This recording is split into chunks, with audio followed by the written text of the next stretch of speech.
Hey, my handsome ladies and gentlemen, this is Shmeaty. Welcome back to the channel, or welcome if you're new. When I started to take a look at the Great League Summer Cup rankings on PvPoke, I realized there was a huge Shadow Ferrothorn sized hole in this meta. And so we're going to be taking a look at Shadow Ferrothorn in the Great League Summer Cup edition. And of course it has one main weakness, which is going to be a double weakness to the fire type. So we are going to pair it up with two Dragon Breath water type users in both Shadow Kingdra and Shadow Gyarados. This is a triple Shadow team. Jamie Finn would be proud. Not a very good lead to start off, as it is going to be Kingdra having to safe switch out of the Shadow Ferrothorn lead as we lead into Scizor. Shadow Scizor, of course, revered for its fast move pressure as well as its quickly pacing charge move pressure. However, they are going to make a mistake and bring in their Swampert. Swampert going to get an Octazooka fired off at them right before they're able to make their first charge move, and they are going to get a double debuff. Double debuff Hydro Cannon not nearly going to be enough to KO the Kingdra, and now we're going to be able to time our switch perfectly, get out of that matchup up against the Swampert, and the Hydro would have KO'd there, so we are very happy to be able to catch that onto the Ferrothorn, get the full Bullet Seed down, and our opponent, instead of bringing in the Scizor, which has a pretty decent matchup into the Ferrothorn, elects to bring in the Cradily. Maybe realizing that our Kingdra has energy, that if we're able to pull shields off of that Scizor, they are in a position where they have to predict a snipe. Nevertheless, a Power Whip is going to get the Cradily low. A second one is going to grab their first shield. But here's another thing about Shadow Ferrothorn that I haven't mentioned yet. You fully wall off Cradily, especially if they're for some reason going to click on their Grass Knot. Hey, whatever. I did a practice battle with Home Slice Henry yesterday, and I accidentally clicked on Discharge instead of Magnet Bomb with my Magneton, but nevertheless, Octazooka is going to grab the final shield from the Scizor, and I think from this point we can look to bring in the Ferrothorn and either grab a shield or sponge energy from the Scizor. Going for a Power Whip onto the Scizor, but since they have no shields remaining, it is going to do quite a sizable amount. Double resisted didn't look too much so in my opinion. Scizor gets sniped down, they threw a Bullet Punch, meaning they don't get their move off. Back in comes Cradily. Cradily going to get hit with this Aqua Tail, and despite being relatively bulky, Cradily is not going to be bulky enough to survive this Aqua Tail. The opponent realizes that and will close their application. GG's. Getting into the next one, it looks as if we've got Shadow Ferrothorn leading up against a Shadow Walrein. Shadow Walrein, a little bit of a core breaker, very uncomfortable for this team to see, but we are going to stay in, of course, with our Shadow Ferrothorn here, as it's not a terrible matchup whatsoever. If they go for an Icicle Spear, we're in a very good spot, but they full send the Earthquake, and that was not something I was expecting. The Earthquake does a lot of damage onto my Ferrothorn, and they have now made it cripplingly weak. Ferrothorn not able to make a last second move here, so we are going to get taken out by the Feraligatr. Now, we're going to bring in the Kingdra, and you know what? I'm thinking they're baiting here, but I put up the shield on a Hydro Cannon, not the best play by me.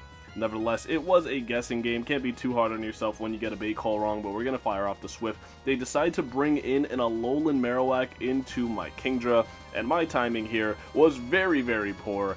I guess I started off playing yesterday really badly. They no-shield my Octazooka. Octazooka gets the -2, and now they're going to be able to fire off the Shadow Bone, but with the -2, it's just never going to KO the Kingdra. They realize that. GG's to this trainer. Getting into the next one. Oh, what an amazing lead for our boy Ferrothorn. Ferrothorn going to lead into a Cradily, immediate safe switch from my opponent into their Shadow Typhlosion. Is that a Shadow Typhlosion or is that a non-Shadow Typhlosion? I can't quite tell from here. My eyesight's a little scuffed. I'm going to assume that's a Shadow Typhlosion because if they are not running a Shadow Typhlosion, they are objectively wrong. I'm going to fire off a Swift with my Kingdra. Kingdra absorbed the Thunder Punch no problem and is going to be very happy to dispatch that Typhlosion. If they bring in a hard answer like Typhlosion into the Ferrothorn lead, I would imagine they have to have another Fire type in back, or that was their only answer and they're really cooked now. They are going to bring in a Zapdos in the back. What a team.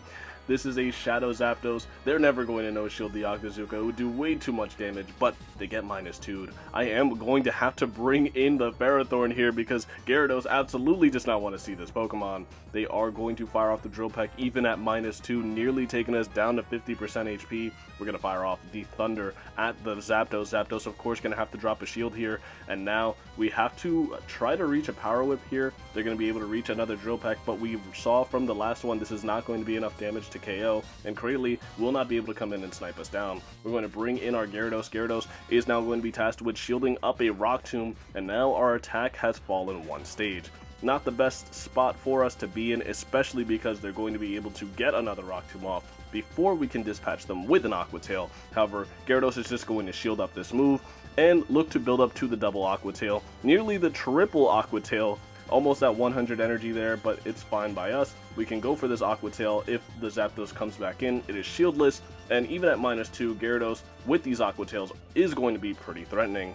They are going to have to no-shield it. We make a devastating back-breaking catch onto our opponent's Shadow Drill Peck, and Gyarados can come back in for the easy snipe. That one Thunder Shock that landed showed me that if I stayed in too long with my Gyarados there, I was absolutely cooked. Shadow Ferrothorn leading into a Typhlosion. Typhlosion, of course, going to have to safe switch into my Kingdra, and the fact that they're staying in here worked out very well for me. Because of Swift's pacing, I'm able to grab a shield from this Typhlosion. Typhlosion going to be able to retaliate with a Thunder Punch, but this one is the non-Shadow Typhlosion. That is where my memory was kicking in. They are going to bring in Cradily, Bullet Seed Cradily at that, and I'm going to have to fire off an Octazooka, but enough moves have been thrown where I believe if I just shield my Kingdra here, I should be able to pivot out. My opponent is going to fire off a move with 1 millisecond to spare. I wasn't able to switch out, but that's perfectly fine. We can just look to build up some energy here and then bring in the Ferrothorn for the catch of the Rock Tomb,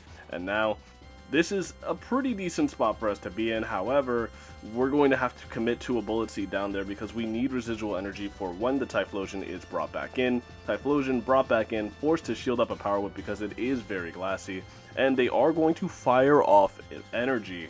This probably one of the worst decisions they could have made because I was not even close to getting another move there. I bring in the Kingdra, fire off 2 Dragon Breaths and a Swift to make sure that I don't accidentally let that Incinerate register, but unfortunately they live on 1 HP. They are going to now bring in Jumpluff, but Jumpluff down a shield, not going to be in the best spot up against a shielded Gyarados, especially not when they're throwing their 45 energy terrible move of Aerial Ace at the Gyarados. Gyarados going to no-shield the Aerial Ace, knowing that 5 is only enough for an Aerial Ace.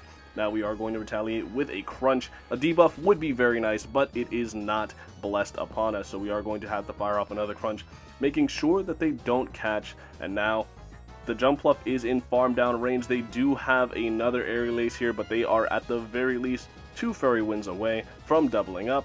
If they don't switch out here, they're just going to get farmed down, and they do get farmed down. In comes the Cradily, only to be met with an Aqua Tail by the Gyarados. Gyarados will quickly make short work of this Cradily. GG's to this trainer. Not at all a bad lead for our good friend Shadow Ferrothorn here. The reason being is because we can always just build up and threaten with a potential Thunder, and Empoleons love to shield a Thunder because it will almost guarantee a KO onto Empoleon. They're going to fire off a Drill Peck, but because it's non-stab, Ferrothorn's able to hang on with more than 50% of its health left, and living with more than 50% of your health left is very keen in how this matchup will play out, because if you bait with the Power Whip and grab the shield, you can win the one-shield scenario. Because all you have to do is commit a shield on the second Drill Peck. They've chipped you low enough with the Metal Sounds where it could be to your detriment to no shield that next Drill Peck, but in certain situations I have just lived it straight up. They are going to fire off a Sludge at my Kingdra as they've got Venusaur on my Kingdra. Not the best situation ever, but I am going to fire off a Swift, and Swift is not a move that plays very many games coming off the back of Kingdra's attack stat. They're going to have to fire off a move. Excellent timing by my opposing trainer here, but we've gotten them low enough where a move from the Ferrothorn will be more than enough to KO. Moment of truth, do I bring in the Ferrothorn and snipe down with the energy stored, or do I bring in Gyarados? Looks like I'm going to do the former, go for the Power Whip onto the Venusaur. It is double resisted. I was doing some mental calculations to see if that would KO, and indeed it does. Back in comes Empoleon, but Empoleon is not going to be able to double up on Drill Pecks, nor is it going to be able to Metal Sound down the Shadow Ferrothorn. So we're going to be able to build back up to the double Power Whip, and if Empoleon shields here, they're going to be forced to shield twice. But crucially, they don't have 2 shields to spare, so I'm going to fire off one further Bullet Seed and the Power Whip. We are both shieldless in this scenario, but now we're going to hard pivot into our Gyarados. Gyarados is going to unfortunately be met with one of the worst things for it to see in Cradily. It is an Acid Cradily, and its pacing is slightly worse, but there's no amount of worse pacing that is going to save our Gyarados here. They are going to be able to fire off a Rock Tomb, and that would kill about 3 Shadow Gyaradoses, so we're going to go down there. We have about 1 HP stored on our Ferrothorn, so embarrassingly, Ferrothorn is going to lose to one of its best meta matchups in Shadow Cradily. GG's to this trainer. We've got a bit of an uncomfortable core breaker in the next lead. It is going to be Crustle up against our Ferrothorn. Shadow Ferrothorn, of course, not going to be in the best spot ever here, but I don't really think I have a pivot here. I can't bring in the King Drip because it would take monstrous amounts of damage from an X-Scissor, and as you can see, so too would our good friend Ferrothorn. They are going to just build up to another X-Scissor, and look how much damage I've taken from Fury Cutter Chip alone. Without a bug resist on this team, well, I guess Gyarados is a bug resist, but does Gyarados actually resist anything? Absolutely not. They're going to bring in their own Kingdra. Kingdra is going to be forced to shield up a Swift, and now we're going to be able to get a further Swift off. If this lands, we have chipped them into a range where we can just Dragon Breath them down. My opponent does fire off a Swift, and I'm not going to go down 2 shields here. Instead, I see the vision. I'm just going to bring in my Gyarados and look for the Dragon Breath farm down. It might be a little bit of an ambitious one if they have Swift, which they have shown they might make it. That was 10 Dragon Breaths exactly. So we got the exact amount of farm we needed. In comes a Blastoise. Blastoise not going to be very good for this team to see, especially without Kingdra in play. They are going to have to pivot out. We can't quite make the move, but the opponent doesn't know that. So they throw a X-Scissor at the 1 HP Ferrothorn, fearing the potential Power Whip. But now we've got an Aqua Tail loaded for the Crustle. Are they going to give up a shield? They are not. They don't have any shields remaining. Shmeaty, what are you talking about? We're going to fire off a Crunch at the very healthy Blastoise. However, this Blastoise does have quite a lot of energy stored. The real question remains, if they're able to make a last-second Hydro Cannon here, we will lose this game on the spot, on the CMP tie. Gyarados able to make a last-second Aqua Tail and dispatch the Blastoise. GG's. And into the next one, it's going to be Shadow Ferrothorn leading into Empoleon once again. Empoleon, very common in this cup as it does do very well with its Dragon and Steel typing into a lot of things that you're going to see, especially the Dragon Breath users. They are going to be able to fire off a Drill Peck. Drill Peck is easily sponged by the Shadow Ferrothorn. It looks like we can survive too, but with the Metal Sound chip, if they throw enough Metal Sounds, it looks like we may very well go down there. Power Whip lands onto the Empoleon, and what an absolute mad lad, no shielding a potential Thunder. Very good call by my opponent, but they are going to get Bullet Seed down for their troubles. They're going to have an Ember Magcargo in the back. That is not what I was expecting to see today. They are going to bring in their Acid Cradily in the back, but we do have an Octazooka ready and waiting for this Cradily. Do we get the -2? We get the -2. Kingdra does not have to shield a thing anymore. They are going to fire off the Grass Knot. That just doesn't do enough damage onto Kingdra. Kingdra going to look to build up to the next move of the Cradily and fire off the Octazooka on the CMP tie. CMP tying here is very impactful for us, and we get the -4. Oh my goodness, I'm getting flashbacks of left Tyrando already. Grass Knot is going to KO the Kingdra. Does not quite matter as in comes Magcargo. Magcargo, this Power Whip is going to do a non-negligible amount of chips, so they are going to shield it up. They are going to drop a shield up against a Water type, and their remaining Pokemon is a Magcargo.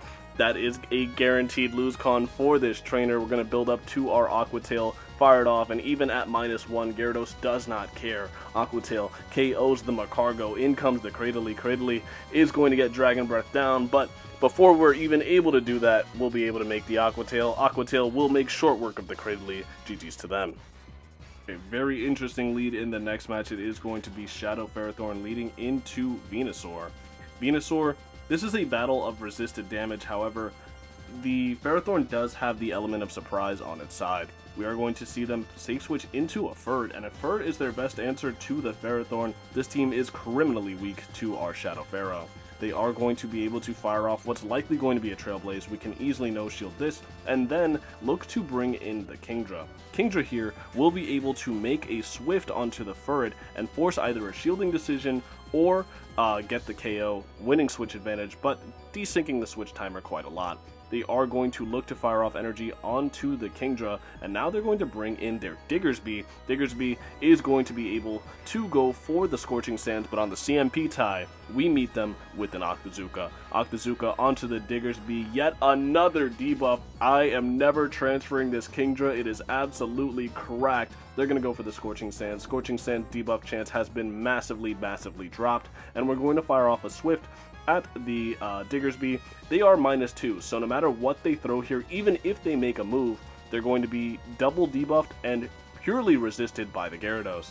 It's going to be a Fire Punch. That actually makes Gyarados look like a competently bulky Pokemon, but that is absolutely not the case. We're able to survive very well there, thanks to the Kingdra's debuff, and they are going to shield up the Crunch with their Venusaur. We make the catch of the Sludge onto the Ferrothorn. This Sludge catch, oh, it was actually the Frenzy, I'm not entirely sure.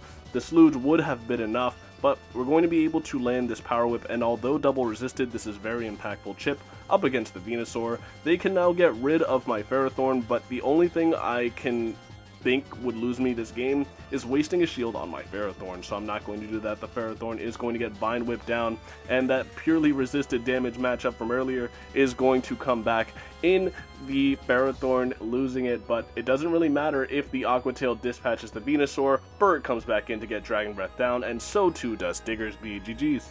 Alright, getting into the next one, it is going to be Shadow Ferrothorn leading into Miltank. I'm stun locked again, but I do at least have a few seconds to react to the fact that there's a Miltank on my screen.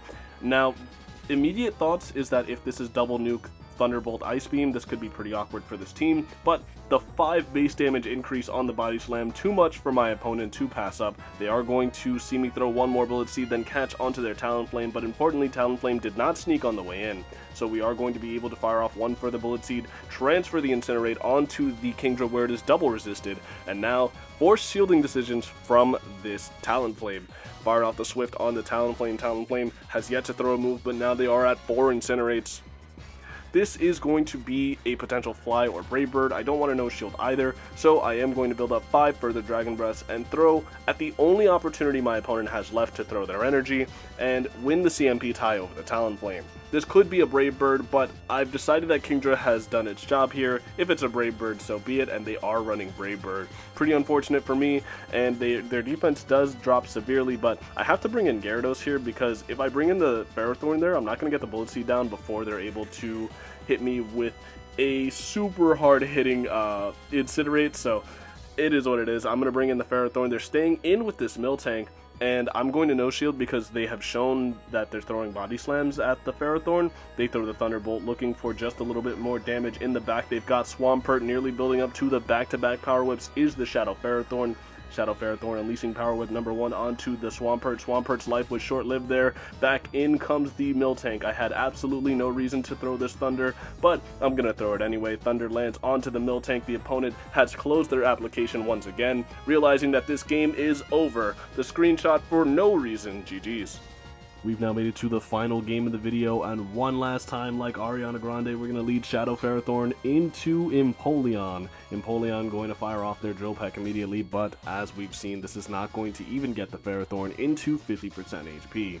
We are going to comfortably no-shield that move and then look to fire off a Power Whip at the Empoleon after 3 further Bullet Seeds. Now, they can no-shield this move and either force a shield or force switch advantage with another Drill Peck, but I'm going to let this go, realizing that this Drill Peck is not going to be enough damage to KO. They pivot into their Kingdra, and Kingdra is going to be met with a Power Whip.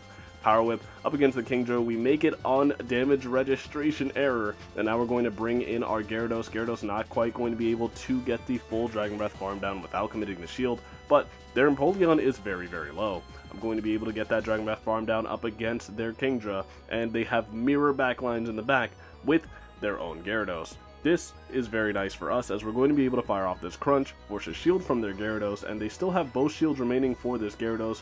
1 Dragon Breath before the Crunch. I'm going to fire off an Aquatail. Aquatail bait grabs the final shield from the Gyarados. They're looking for the full farm down, but they're not able to get it. Aquatail, the final one, going to connect onto the Gyarados. It is going to be enough to KO. In comes the Empoleon. Gyarados doesn't even need to switch out. GG's to this trainer. If you made it to this point in the video, thank you so much for watching. I strongly recommend Shadow Ferrothorn yet again for anybody that doesn't already have one built, because it is an absolute powerhouse when it comes to some of these Great League limited metas. I think its defensive typing of grass and steel only being weak to fire and fighting basically being non-existent in this format. I really think there's a strong case to be made that Shadow Ferrothorn is a very underestimated core breaker, and it's really a Pokemon that I think you should all have on your radar. With all that being said, thanks once again so much for watching. I've been Shmeaty. I hope to see you all again next time, and have a good rest of your day. See ya.